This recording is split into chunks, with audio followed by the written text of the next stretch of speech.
Lieutenant Ta stood at attention in the bright white room. He had been waiting for this day for months.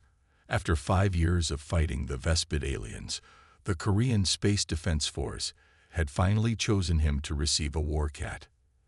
"At ease, Lieutenant," said Dr. Kim as she entered the room. She pushed a floating cart with a large metal box on it. "Are you ready to meet your new partner?" Ta nodded. His mouth felt dry. "Yes, Doctor. I've been ready since I got the news." Dr. Kim smiled and tapped the side of the box. The front panel slid open with a soft hiss. Inside, a sleek black cat with silver stripes along its sides sat calmly. It was bigger than a normal cat, about the size of a small dog. Its eyes were bright gold, and they fixed on Tai right away. "This is NK7, Dr. Kim said. "A female war cat, the newest model with enhanced speed and strength. The neural link equipment is already built into her brain." Ta bent down slowly. "Hello there," he said to the cat. The cat tilted its head, studying him. Then, to Ta's surprise, it stepped out of the box and walked right up to him. Most war cats were cautious at first meeting. "That's unusual," Dr. Kim said, checking her tablet. "She seems to like you already." Ta carefully reached out his hand. The cat sniffed it, then pushed its head against his palm. A warm feeling spread through Ta's chest. "Can I give her a name, instead of just NK7? Dr. Kim nodded. "Yes, a personal name often helps strengthen the bond." Ta looked at the cat's smooth movements as it walked around him in a circle. "Nabi," he said. "It means butterfly. She moves like one." "Nabi it is," Dr. Kim said, making a note. "Now let's get you two connected." Tai sat in the special chair while Dr. Kim attached small metal discs to his temples. Nabi jumped up onto a platform next to him without being told. "The neural link will let you send simple commands to Nabi," Dr. Kim explained. "And you'll feel some of what she feels. It creates a two-way bond that gets stronger over time." She pressed a button on her tablet. Ta felt a strange tingling in his head, then a sudden rush of new sensations. He could feel the cool metal under Nabi's paws. He could smell things he had never smelled before. The cleaning chemicals in the room, the coffee Dr. Kim had drunk that morning. "Wow," Ta whispered. "Try sending her a command," Dr. Kim said. "Something simple." Ta thought, "Asterisk come to me asterisk." Nabi immediately jumped from the platform to his lap. But there was something in the way she moved that seemed different from the other war cats Ta had seen in training videos. She didn't move like a machine following orders. She moved like she understood. "Excellent response time," Dr. Kim said, looking pleased. "Let's try something more complex. Ask her to locate the hidden test object in the room." Ta hadn't been told about any hidden object. He looked at Nabi and thought, "Asterisk find something hidden in this room asterisk." Nabi's ears perked up. She jumped down and began walking around the room's edge. Instead of sniffing the floor like Tai expected, she seemed to be thinking, looking up at shelves and cabinets. After less than 10 seconds, she jumped onto a counter and pawed at a small cabinet. Inside was a red ball. Dr. Kim looked surprised. "That's impressive. Most war cats take at least 5 minutes to find that on their first try, and they usually search the whole room first." Tai felt a strange sense of pride. "She's smart." "The genetic engineers did excellent work on this batch," Dr. Kim said, but she was frowning slightly at her tablet. "The neural connection is already at 78%. That usually takes weeks to develop." Nabi returned to Tai and jumped back into his lap. As he stroked her soft fur, he felt something through the link that he hadn't expected. It wasn't just the physical sensation of his hand on her back. It felt like gratitude, like Nabi was happy to be with him. "I think we're going to work well together," Ta said softly.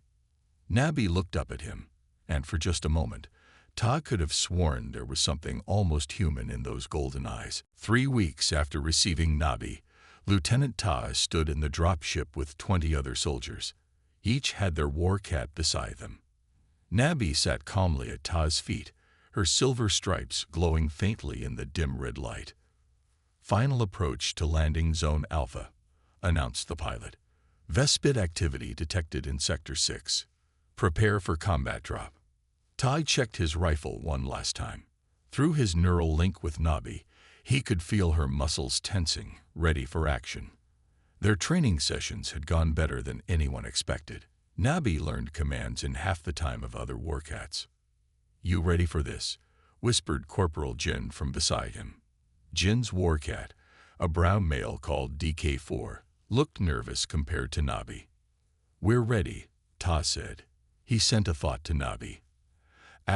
"Stay close until we need to scout." The dropship landed with a heavy thud.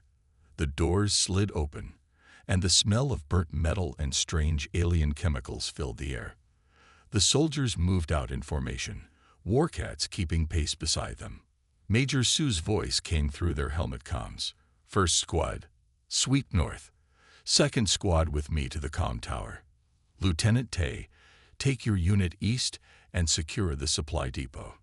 "Yes, Major," Tay replied. He signaled to his 4 team members, and they moved toward a large metal building at the edge of the human settlement. They had gone only 50 meters when Nabi suddenly stopped. Her ears flattened against her head. Ta held up his fist, signaling his team to halt. "What is it?" He asked Nabi through their link. Instead of a simple feeling or impression, Tai received something unexpected, an image in his mind. It showed the path ahead, but with strange shimmering shapes hiding behind debris. "Cloaked Vespids ahead," Ta said to his team. "At least 5 of them." Corporal Mun looked surprised. "How do you know they're cloaked?" "Nabi spotted them," Ta said, not explaining how he knew the exact number. No warcat should be able to send mental images. Tai sent a simple command to Nabi. "Distract them." Nabi darted forward, zigzagging between pieces of fallen building. The air suddenly buzzed as 5 Vespid soldiers appeared, their cloaking devices failing as they raised their weapons to track the fast-moving cat. "Fire!" Ta shouted. His team opened fire, taking down 3 Vespids immediately. The remaining 2 returned fire with their energy weapons, forcing the humans to take cover. Tai sent another command to Nabi. "Circle behind them." But as Nabi moved to obey, Ta spotted a 6th Vespid, hidden higher up on a wall, aiming directly at him. He had no time to shoot or take cover. Ta instinctively sent a new command to Nabi. "Return to me now." But Nabi did something unexpected. She ignored his command completely. Instead of returning to Ta, she leaped up the wall with incredible speed and attacked the hidden Vespid. Her claws tore through the alien's thin armor at the neck joint, a perfect kill strike at the one vulnerable spot on Vespid armor. The alien fell, its weapon discharging harmlessly into the air.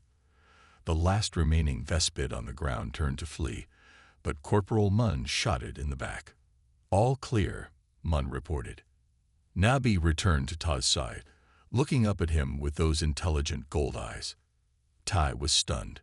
She had deliberately disobeyed a direct neural command, something that should be impossible for a warcat.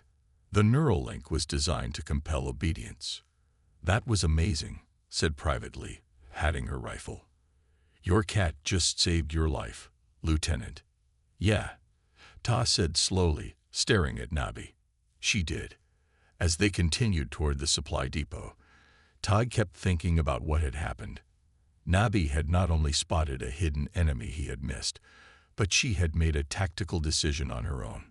She had chosen to ignore his order because she knew something he didn't. Later, as they secured the depot, Major Su approached him. "Good work out there, Lieutenant," she said. Then she looked down at Nabi with narrowed eyes.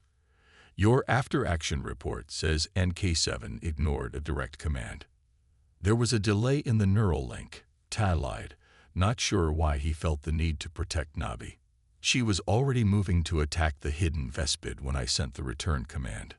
Major Su didn't look convinced.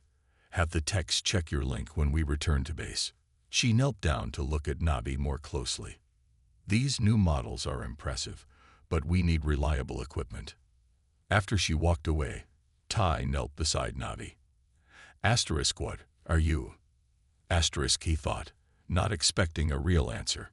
Nabi just blinked at him, but through their link, Ty felt something strange, like Nabi was holding something back. 1 month after their first battle, Ty sat in his small room on the military base.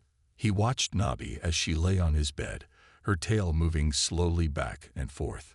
The tech team had found nothing wrong with their neural link, but Ty knew something wasn't normal about his war cat. He had started keeping notes about Nabi's strange behaviors. Most war cats acted like well-trained animals. Nabi did not. There was a knock at his door. "Come in," Todd called.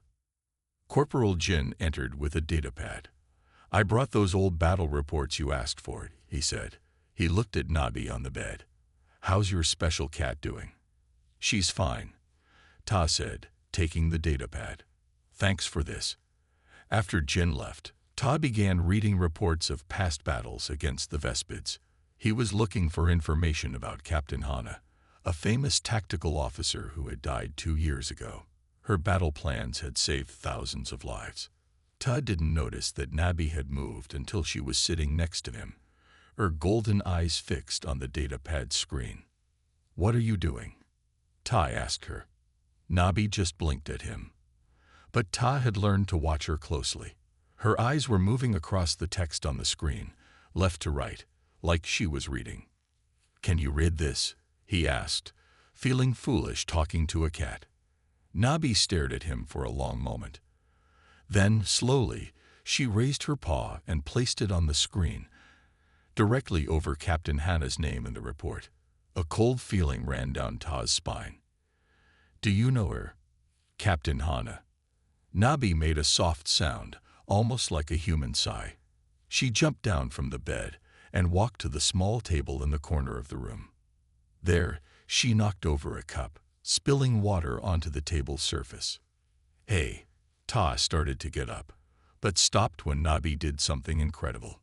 She put her paw in the water and began to draw on the table. Her claw made lines in the water. Ta watched in shock as Nabi carefully drew 3 Korean characters. "Yay, yes." Tae's heart pounded in his chest. No war cat should be able to write. No war cat should understand Korean writing.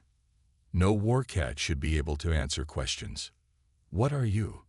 he whispered. Nabi looked at him with those 2 smart eyes, then went back to the water. She wrote again, her movements slow and careful. "Saram, human." Tae sat down hard on the floor. "That's not possible," he said. "You're a cat. A war cat." Nabi shook her head. "A human gesture, not a cat one." She wrote again. "Buban." "Partly."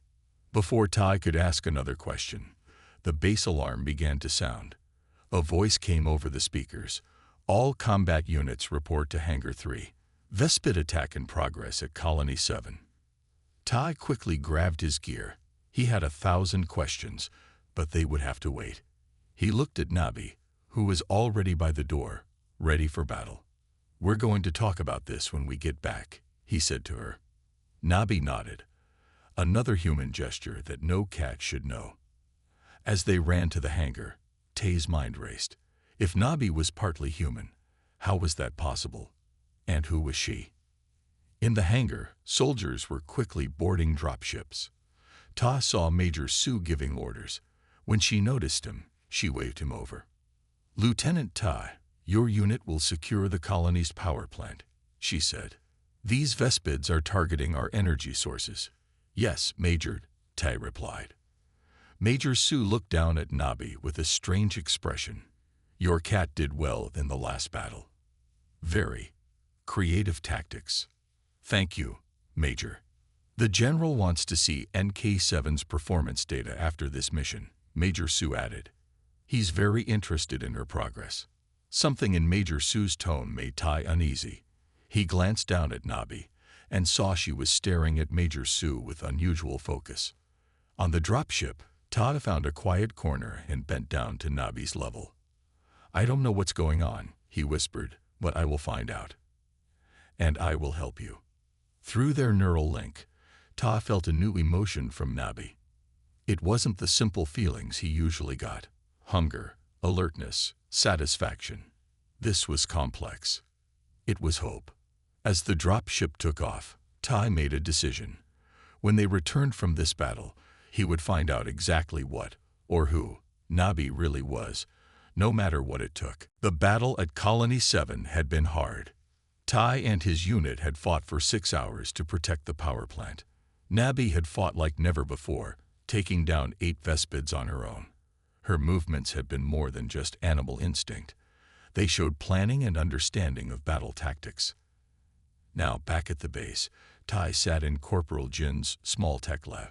Jin was the best computer expert in their unit, and Ta trusted him. "You want me to do what?" Jin asked, his eyes wide. "I need to see Nabi's full medical file," Ta said quietly. "The classified parts." Jin looked nervous. "That's against the rules, Ta. Why do you need to see it?" Ta glanced at Nabi, who sat watching them from the floor. "Something's not right. She's not like other war cats. All the new models are different," Jin said. "Not like this." Ta leaned closer. "Jin, she can read. And write." Jin laughed, then stopped when he saw Ta's serious face. "That's impossible." "Show him," Ta said to Nabi. Nabi walked to Jin's desk where a tablet lay. She placed her paw on the screen and typed with her claw on the keyboard display. The words appeared slowly. "Hello, Jin." Jin jumped back from his desk. "What the? Now do you understand why I need those files?" Tai asked. Jin nodded, still staring at Nabi. "Give me an hour." Tai and Nabi waited in Jin's room while he worked. Tai paced back and forth while Nabi watched him. "Who are you?" Tai asked her. "Are you Captain Hana? Is that why you put your paw on her name?" Nabi made a movement that looked like a half nod, half shake of her head. "Yes and no. What does that mean?" Before Nabi could respond, Jin rushed into the room. His face was pale. "Tai, you need to see this." Jin handed him a datapad. On it was a file labeled Project Second Life. Ta began to read, his hands shaking as he understood what he was seeing. "They took her brain patterns," Ta whispered. "They saved Captain Hana's mind before she died from her injuries." Jin nodded. "And they put those patterns into the neural structure of NK7. Nabi isn't just a war cat. She has human brain tissue grown from Captain Hana's cells, and her mind was programmed with Hana's saved consciousness." Ta looked at Nabi with new eyes. "You're her. You're Hana. At least part of you is." Nabi made a small sound and pressed against his leg. "There's more," Jin said, pointing at the screen. "NK7 isn't the only one. There are 12 other animals in the program. They're using dead soldiers' minds to make better war animals." "Does it say if she can ever be human again?" Tai asked. Jin shook his head. "The file says the transfer is one way. They can put a human mind into an animal body, but they can't reverse it." Tai sat down heavily on Jin's bed. "So she's trapped like this forever." Through their neural link, Ta felt a wave of emotion from Nabi, sadness mixed with acceptance. "Wait," Jin said, reading more from the file. "It says the animals can't access their full human memories at first. The memories come back slowly over time." He looked at Nabi. "She might not remember everything about being Hana yet." Ta knelt beside Nabi. "Is that true? Are you still remembering who you were?" Nabi pressed her head against his hand, and through their link sent a feeling of agreement. "There's something else," Jin said, his voice dropping to a whisper. "The program director is General Hyun. And look at this. The next phase is to use the minds of living soldiers without their knowledge." Tai felt sick. "They're planning to steal people's minds. Volunteers aren't enough for them," Jin said. "They want to expand the program." Suddenly, an alarm blared on Jin's computer. "Someone's tracking my access to the files," he said, typing frantically. We need to get out of here. Ta picked up Navi. How long do we have? Minutes, maybe less. Security will be coming. Tai made a quick decision. We need to find Major Sue. I think she suspects something about this program. She might help us. As they hurried from the room, Ta held Nabi close. I promise I'll help you, he whispered. Whatever you are, Hannah, Nabi, or both, I won't let them use you like this. Through their link, he felt her response. Gratitude, trust, and something else. Something warm that felt almost like affection. Tai and Jin moved quickly through the base's quiet night hallways with Nabi leading the way. They needed to find Major Sue before security discovered their file access. Her quarters are in the East Wing, Jin whispered. But what if she reports us? We have no choice, Ta said. We need an officer on our side. Nabi suddenly stopped, her ears flat against her head. She growled softly. Someone's coming, Ta said, pulling Jin into a side hallway. 2 security guards walked past. When they were gone, the 3 continued toward the East Wing. Outside Major Sue's door, Ta hesitated. This could end our careers. Or worse, Jin added. Nabi nudged Ta's hand with her head, sending a feeling of urgency through their link. Ta knocked on the door. Major Sue opened it, dressed in her night clothes. She didn't look surprised to see them. Lieutenant Ta, Corporal Jin, I've been expecting you. She opened the door wider. Come in quickly. Inside her quarters, Major Sue locked the door and turned to them. You accessed the Second Life files, she said. It wasn't a question. You knew about the program? Tai asked. I suspected something was wrong with the Warcats. They were too smart, too human in their actions. She looked down at Nabi. Especially yours. She has Captain Hana's mind inside her, Jin explained. Major Sue nodded. I worked with Hana before she died. I saw some of her mannerisms in your cat during battles. She knelt down in front of Nabi. Hello, Captain. It's been a long time. Nabi made a soft sound and nodded her head. We need to talk to her properly, Ta said. Writing with her paw is too slow. Major Sue walked to a cabinet and pulled out a small device. This is an advanced neural link terminal. It's not approved for general use, but I've been working on it for situations like this. She placed the device on the table. It looked like a small metal headband with wires attached to a screen. This might help us communicate better with her, Major Sue explained. It can translate neural patterns into text. Todd gently put the headband on Nabi. It fit perfectly around her small head. Major Sue connected it to the screen and turned it on. For a moment, nothing happened.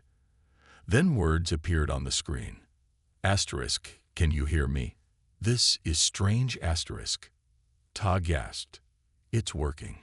Nabi, is that you? More words appeared. Asterisk, yes. No, I'm not just Nabi. I'm Hana too. But not completely asterisk. What do you remember? Major Sue asked. Asterisk, I remember dying. Pain. Then darkness. Then waking up in this body. At first, I couldn't remember who I was. Just fragments. Battle training. Tactics. My memories are still coming back slowly asterisk. How much of you is Hana? Tai asked. Asterisk, my mind is mostly hers now. But this body changes how I think. I'm faster, more instinctive. I see and smell things humans can't. I'm both Hana and Nabi now asterisk. Jin leaned forward. The file said there are 12 others like you. Do you know them? Asterisk, I've seen them. We can sense each other. Some remember more than others. Some are almost lost in their animal bodies asterisk. We need to stop General Hyun, Ta said. He's planning to expand the program without consent. Nabi's tail swished angrily. New text appeared. Asterisk, he must be stopped. What he did to us was wrong. We didn't choose this asterisk. Did you know, Major? Jin asked. Were you part of this program? Major Sue shook her head. No, but I've been investigating it for months. The official story was that these new war cats were just better genetic engineering. I didn't believe it. What can we do? Tai asked. We can't fight the whole military. Asterisk, we need proof. Asterisk, Nabi typed. Asterisk, and we need to free the others. Asterisk. Major Sue nodded. I have a plan, but it's dangerous. We need to get into the main lab where they do the transfers. It's in the lower levels of the science wing. That area needs special clearance, Jin said. I have access, Major Sue said. But we'll need a distraction. A new alert sounded on Major Sue's computer. She checked it and looked up with worry on her face. Security is looking for you both. They know you accessed the files. She stood up quickly. We need to move now. They'll check my quarters soon. Ta carefully removed the headband from Nabi. She looked up at him with those intelligent golden eyes. Asterisk, I trust you. Asterisk came the last message on the screen before Major Sue turned it off. Let's go, Ta said, picking up Nabi. It's time to show the world what they've done. As they prepared to leave, Ta felt something new through his link with Nabi. A memory that wasn't his. For just a moment, he saw himself through her eyes, felt her gratitude that he had discovered her secret and her determination to fight alongside him. It was the strangest feeling he had ever experienced. Two minds touching directly, human and cat, yet somehow both human. Major Sue led Ta and Jin through rarely used maintenance tunnels beneath the base. Nabi moved silently ahead of them, her enhanced senses alert for danger. They had barely escaped Major Sue's quarters before security arrived. The lab is just ahead, Major Sue whispered. My access code should work, but we'll have limited time once we're inside. They reached a heavy metal door with a keypad. Major Sue entered her code, and the door slid open with a soft hiss. Inside was a large room filled with strange machines and glass tanks. What is this place? Jin asked. His voice hushed. The heart of Project Second Life, Major Sue said. This is where they transfer the minds. Tai felt sick as he looked around. In several glass tanks floated what looked like small pink brains connected to wires. Are those human? He asked. Major Sue nodded grimly. Cloned brain tissue grown from the original person's cells. They use it as a bridge to transfer the consciousness. Jin hurried to a computer terminal. I'll try to download the full project files. Nabi suddenly tensed, her tail straight up in alarm. She ran to a door at the far end of the lab and pawed at it urgently. What's in there? Tai asked. Major Sue checked the door's label. Storage room C. It's not on the lab plans I've seen. Tai tried the handle. It was locked. Jin, can you open this? Jin came over and used a small tool from his pocket to bypass the lock. The door opened to reveal a dimly lit room lined with cages. Inside each cage was an animal, cats like Nabi, but also dogs, monkeys, and even birds. All had the same neural interface implants visible on their heads. They were all watching the humans with unnaturally intelligent eyes. These must be the other subjects, Major Sue said quietly. Nabi ran to the cages, making soft sounds to the animals inside. They responded with their own sounds. They're communicating, Tay realized. Jin, who had returned to the main computer, called out, Ta, Major, you need to see this. On the screen was a list of names with dates beside them. Soldiers who had been used in the program. Some names were marked as volunteer, but many more were labeled post-mortem acquisition. They took their minds after they died, without permission, Major Sue said, her face hard with anger. Jin scrolled down to show another list labeled Phase 3 candidates. It contained names of living soldiers marked for the program. They're planning to fake their deaths in battle, Jin said, reading the notes. Then transfer their minds while they're unconscious. My name is on that list, Ta said with shock, pointing to the screen. And yours too, Jin. General Hyun is selecting the best soldiers, Major Sue said. In his mind, he's creating the perfect army, human minds with animal abilities. Nabi returned to Ta's side, pressing against his leg. Through their link, he felt her anger and determination.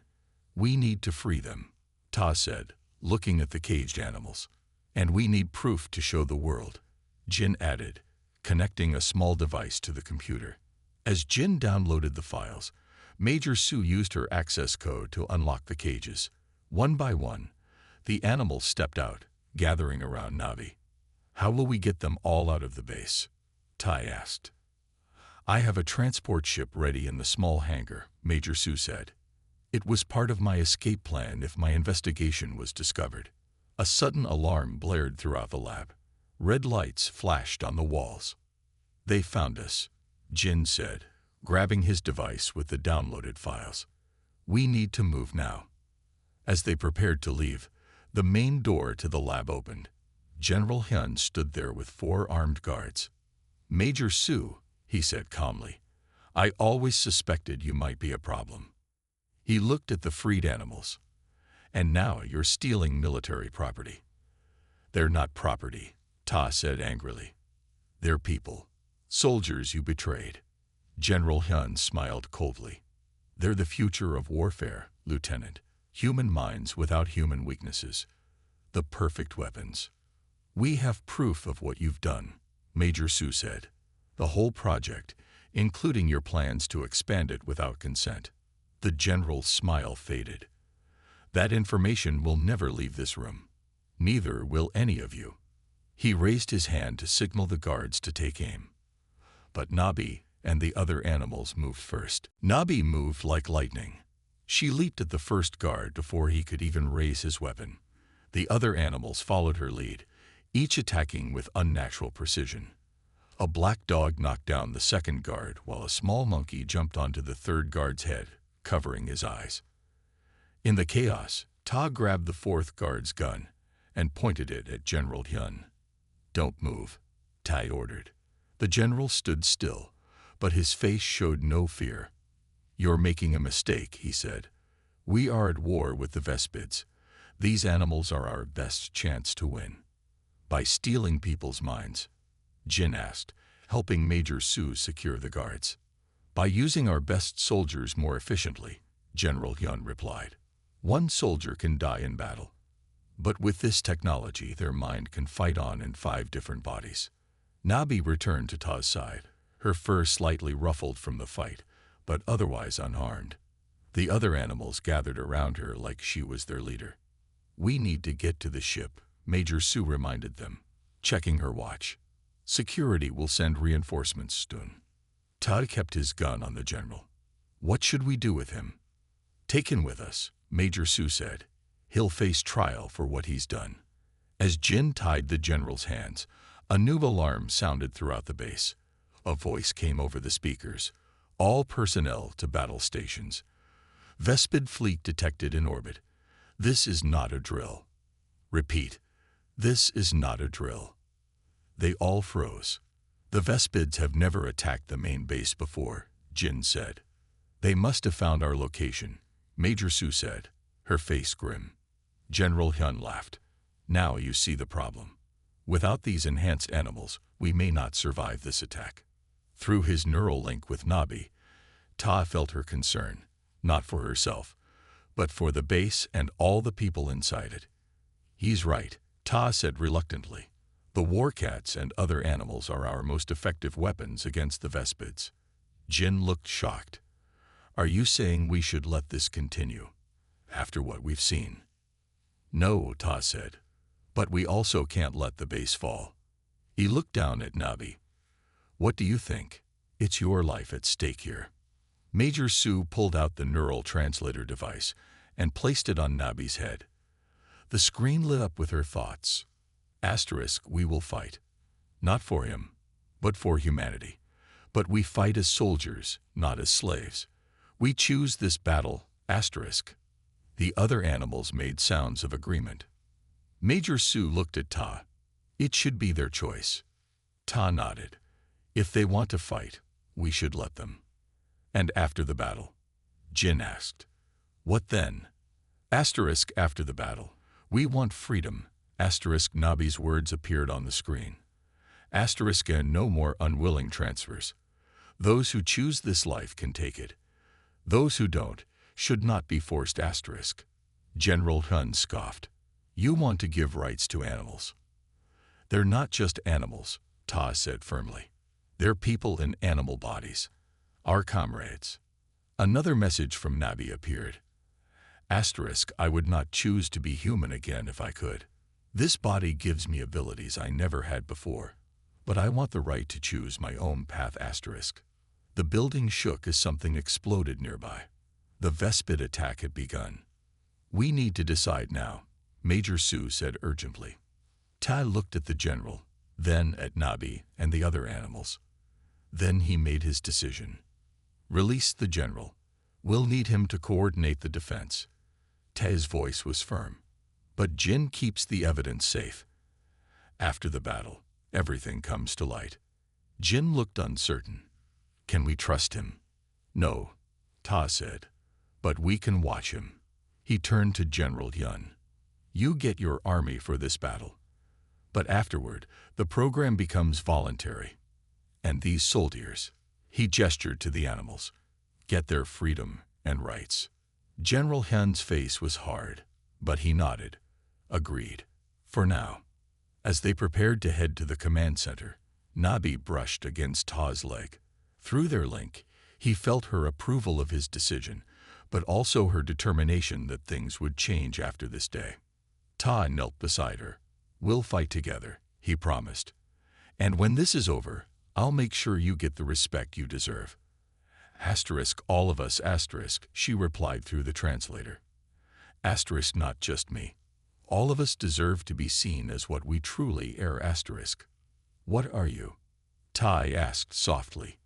Asterisk, something new asterisk, came her answer.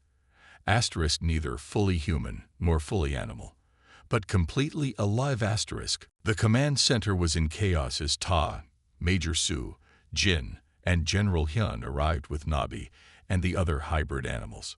Screens showed the Vespid ships moving into attack position. The main Vespid command ship is leading the attack, an officer reported. Our defenses can't stop them all. General Hyun stepped forward. Deploy all combat units and prepare the special forces. He looked at the hybrid animals. Through the neural link, Ta felt Nabi's determination. She was already thinking of battle plans. These enhanced units need direct access to our tactical systems, Ta said.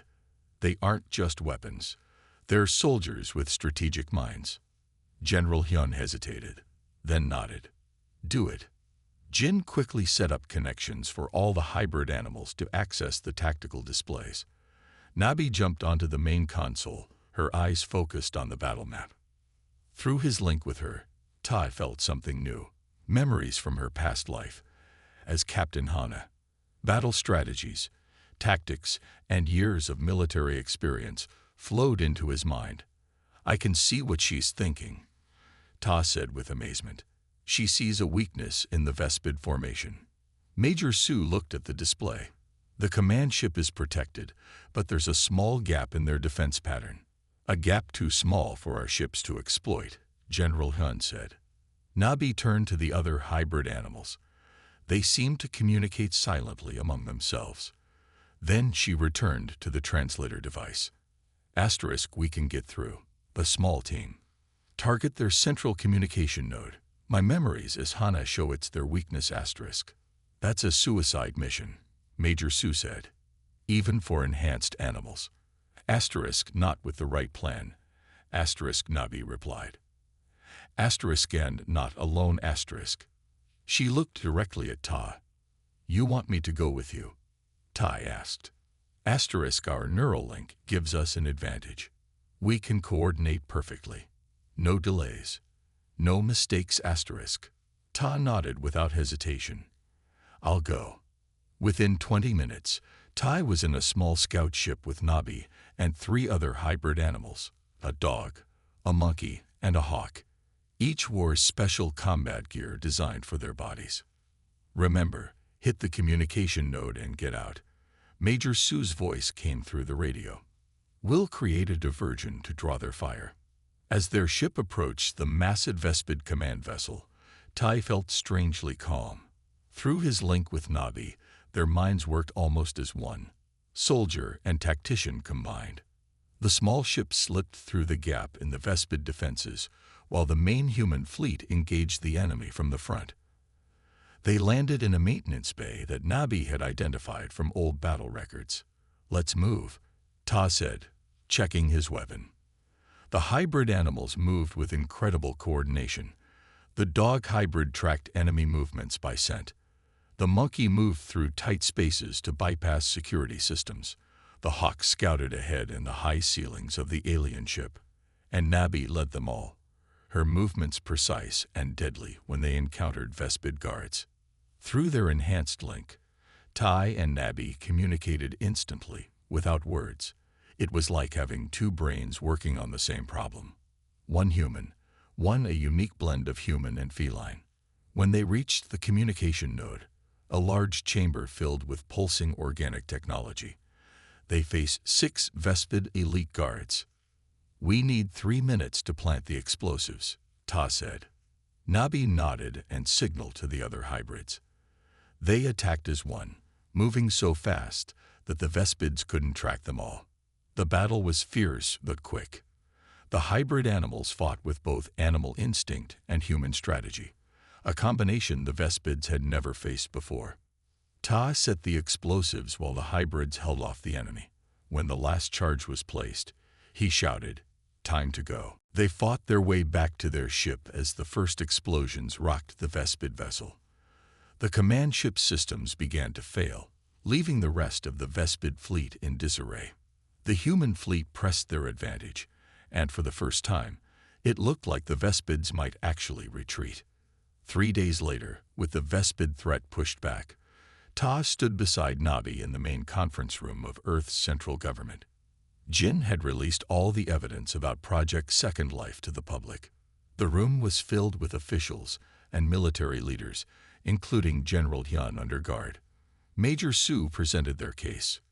"These soldiers," she said, gesturing to the hybrid animals, "were created through an unethical program, but they fought to save us all. They deserve recognition as people, not property." After hours of debate, the council made their decision. The hybrid beings would be recognized as a new form of life with full rights and protection under the law. The forced transfer program would end forever, though volunteers could still choose to become hybrids if they wished. Outside the council chambers, Ta knelt beside Nabi. "What will you do now?" he asked. "Scientists think they might eventually find a way to give you a human body again." Through their link, he felt her answer before she typed it. "This is my body now. I'm not just Hannah anymore, and I'm not just a cat. I'm something new. Something both *. And us?" Tai asked quietly. "Our partnership. Our bond remains *, she replied. "If you wish it. There is much work to do for my kind *. Tai smiled and gently touched her head. "I would be honored to continue our partnership, Captain Navi." As they walked together toward a new future, Tay realized that humanity had been redefined today. It wasn't about having 2 legs or walking upright. It wasn't about DNA or physical form. It was about what lived in the mind and heart. And by that definition, Nabi was as human as anyone he had ever known.